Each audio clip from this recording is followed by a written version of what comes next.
This video looks at embedding mass spectrometry imaging with different in vitro wound models to create a new way to assess wound development.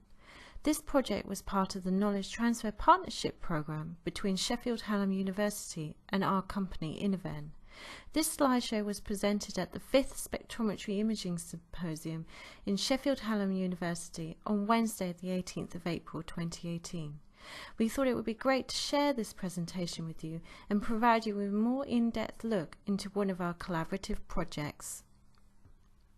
First of all, this presentation is going to give you some background information about some of the reasons behind the project, and then I'm going to talk about the main results that we collected over the 18-month period, and then I'm going to talk about the main conclusions that we found in the project. The normal wound healing process is comprised of three main phases, with each one overlapping the last. The initial inflammation phase leads on to the proliferation phase, which then leads on to the remodeling phase. Any disruption to the process has shown to lead to chronic wound formation, and this particularly happens between the inflammation and the proliferation phase, where the process gets stuck in the inflammation part of the process. These particular wounds are associated with Western societies due to aging populations and the increased incidences of diabetes and obesity.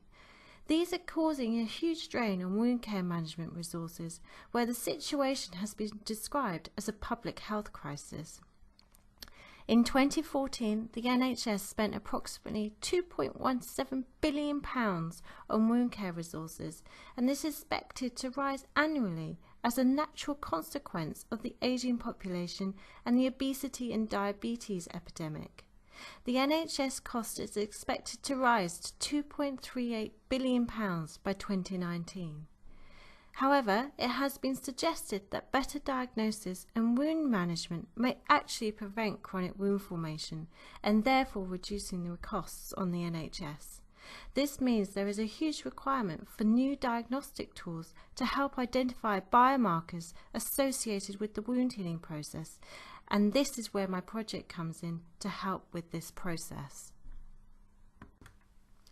The project aims were to develop different in vitro wounded skin models which were either non-infected or infected to mimic that chronic wound environment and assess the wound healing process over time.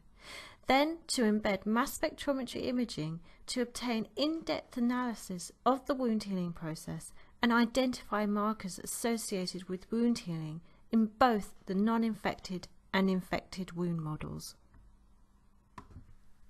As you are aware, Innovenn produces a living skin equivalent model called Labskin. It is a 3D in vitro organ-typic skin model, which is a simplistic model of human skin.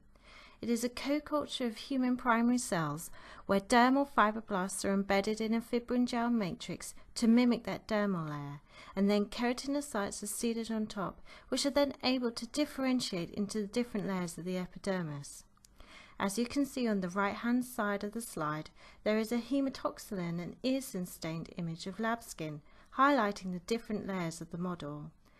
These in vitro models are fantastic to be used as wound models.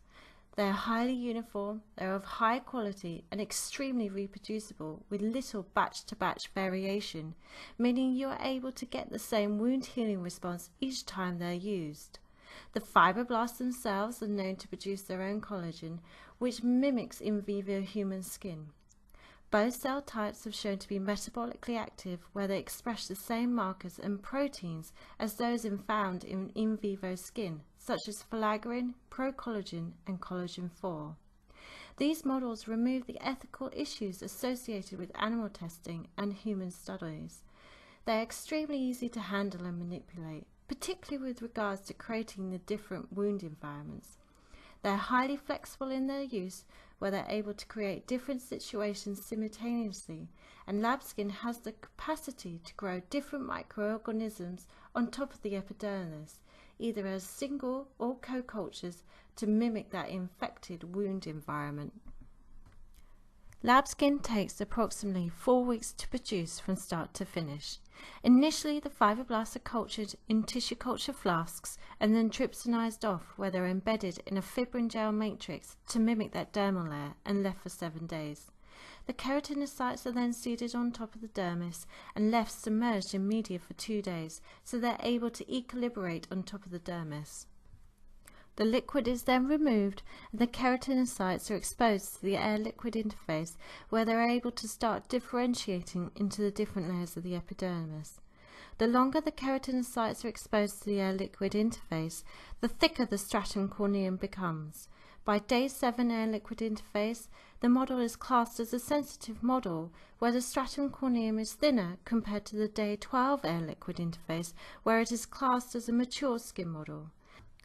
Labskin is shipped on both day 7 and day 12 air-liquid interface, and this gives the model a 14 days testing window.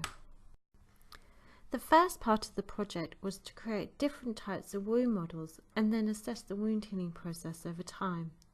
We initially developed 3 different wound models: the incision model, where we used a scalpel blade to create the wound and imitate that surgery wound environment; the thermal burn model, where we use a soldering iron at set temperatures and contact times to mimic that burn situation; and then a graze model, where a physical barrier was placed on top of the dermis prior to seeding the keratinocytes and then removed to assess the wound healing response over time.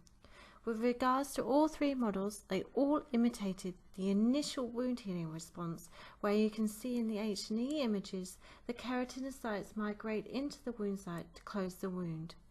However, we only carried forward the incision model for all future experiments, as it was the only model to get reproducible wound healing responses over time between batches.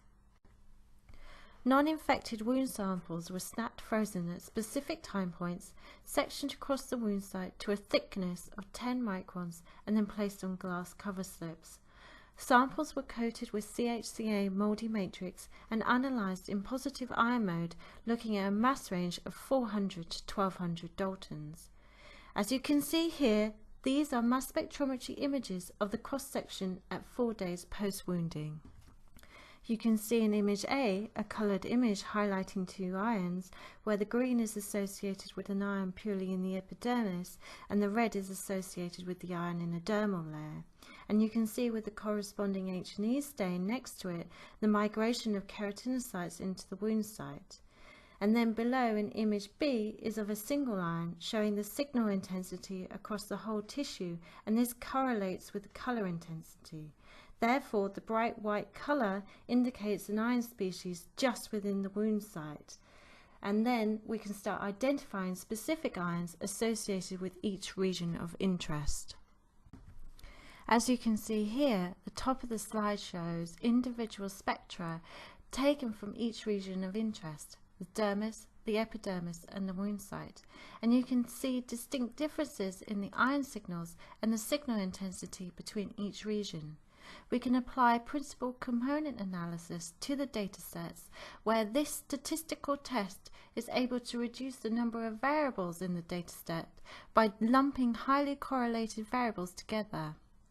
Each spectrum contains a vast amount of information, and so principal component analysis reduces the dimensionality of these datasets, which allows the data to be interpreted whilst retaining all the statistical information.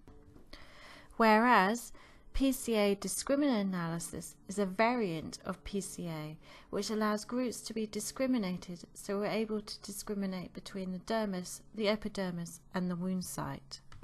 Initially, we looked at analysing the sections in positive ion mode and then applying principal component analysis on its own.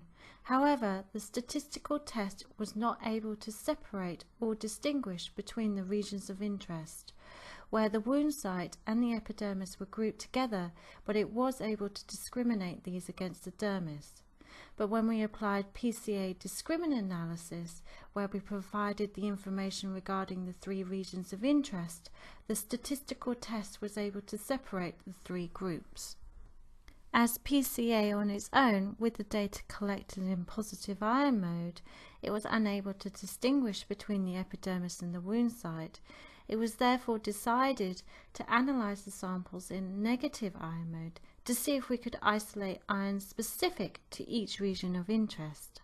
Samples were coated with NEDC multi-matrix instead of CHCA, looking at the same mass range as previously, where 400 to 1200 Daltons was used.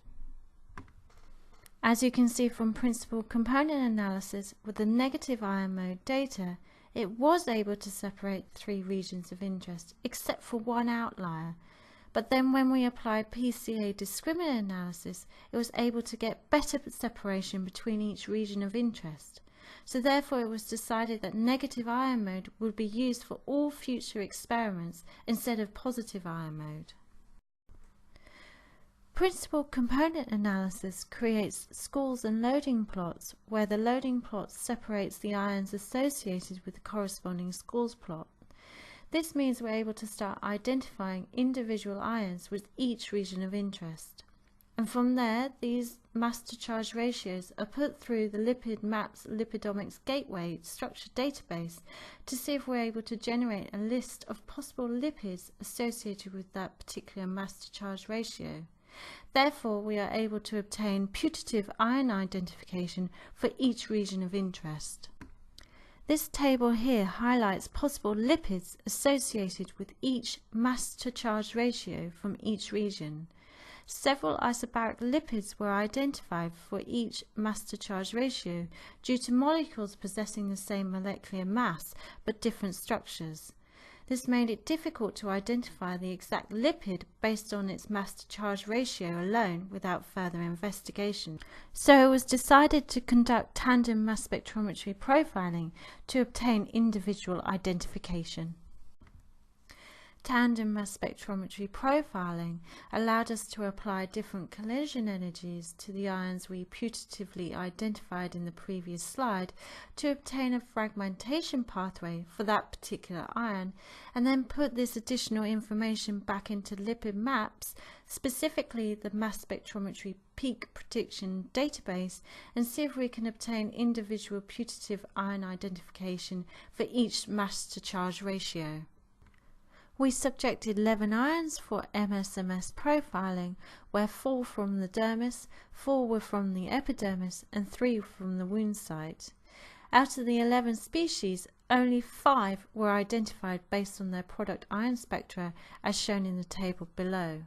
From here, we're able to identify a glycosaramide in the epidermis wound site, where these are intermediates for the synthesis of ceramides, and ceramides have been shown to be involved in the wound healing process. Therefore, this ion could potentially be used as a biomarker associated with the wound healing process. When we compared wound site spectra against the dermis to see if any metabolite pathways were activated which were involved in the wound healing process, mass to charge ratios and average signal intensities from the wound site and dermis spectra were put through Pathos, which is a database to identify metabolites in numerous metabolic pathways based on their mass to charge ratios. We found 14 metabolites involved in 9 different pathways associated with the wound healing process, as shown in the table on the slide. The next step of the project was to create an infected wound model to see if we can simulate that chronic wound environment. As I mentioned previously, we used the incision wound model to create the infected wound model. Immediately post-wounding, bacteria was seeded directly into the wound site and then assessed over time. Initially, we looked at infecting the model with different types of bacteria, either as single or co-cultures. However, we found Staph aureus to be the best bacteria to inoculate the wound site. Staph aureus was chosen as it is the most prevalently found bacteria in chronic wounds. From the H&E image on the left of the slide of the infected wound 4 days post-wounding and inoculating, you can see the Staph aureus has permeated through the epidermis and actually penetrated into the dermal layer. Again, from this image, which is very different from the non-infected wound image, there is no keratinocyte migration into the wound site to close the wound. Therefore, it is starting to imitate that infected wound environment. From the other images on this slide, you can see no staining of fibroblasts surrounding the wound site in the dermis, indicating that the Staph aureus is actually having a cytotoxic effect. Other images that we collected over the project have shown that this effect gets greater the longer the Staph aureus is present in the sample. The image on the furthest right of the slide shows that the Staph aureus is actually penetrating into the fibroblast cells themselves. The infected models were subjected to the same method as the non-infected samples, where they were snapped frozen at specific time points, sectioned across the wound site, and then placed onto glass cover slips. Again, the samples were coated in NEDC moldy matrix and analysed in negative ion mode, looking at a mass range of 400 to 1500 Daltons. You can see from this mass spectrometry image of the infected sample with Staph aureus 2 days post wounding and inoculating highlights two ions, where the green is associated with the ion from the infected and infection site, and then the red is associated with the ion from the dermis. And then with the corresponding H&E image, you can actually see the infection area with the Staph aureus being highlighted and surrounding the wound site. Collecting spectra from each region of interest, the epidermis, dermis, and the infection areas surrounding the wound site, you can see distinct differences between each region with regards to signal intensity and also the individual ions in each region. The next step was then to see if we can start identifying ions associated with these regions by using principal component analysis and principal component analysis discriminant analysis. So looking at PCA on its own, the statistical test was unable to distinguish between the dermis and the infection site, but was able to separate these from the epidermis. But then when you apply the discriminant analysis, it was able to separate the three regions of interest, meaning we can start identifying specific ions, e.g. potential biomarkers associated with the infection. We are in the process of going through this data and trying to putatively identify specific ions from each region by running the data through lipid maps. So to conclude this presentation, wounded living skin equivalent models such as Labskin and combining these with mass spectrometry imaging allows simultaneous multi-analyte detection, so you are able to look at numerous different ions and these potential biomarkers in one single spectrum. Labskin is extremely easy to manipulate, where we are able to create numerous different wound environments, and applying the mass spectrometry imaging allows in-depth wound analysis where we're able to identify specific ions, e.g. biomarkers, associated with the wound healing process between the non-infected and infected wound models. This means Labskin with MSI is a fantastic diagnostic tool to assess the wound healing process. I would like to thank everyone involved in the project and who helped me along the way. I'd also like to thank my supervisors at Innovenn, Richard, Maggie and Alex, and then Julie for all the help with the histology work, and David who helped me inoculate the Labskin with different types of bacteria. And then at Sheffield Hallam University, I would like to thank my supervisors Malcolm and Louise, particularly Malcolm with all the amazing help with the mass spectrometry imaging work, and Christina who helped greatly with setting up all the instruments.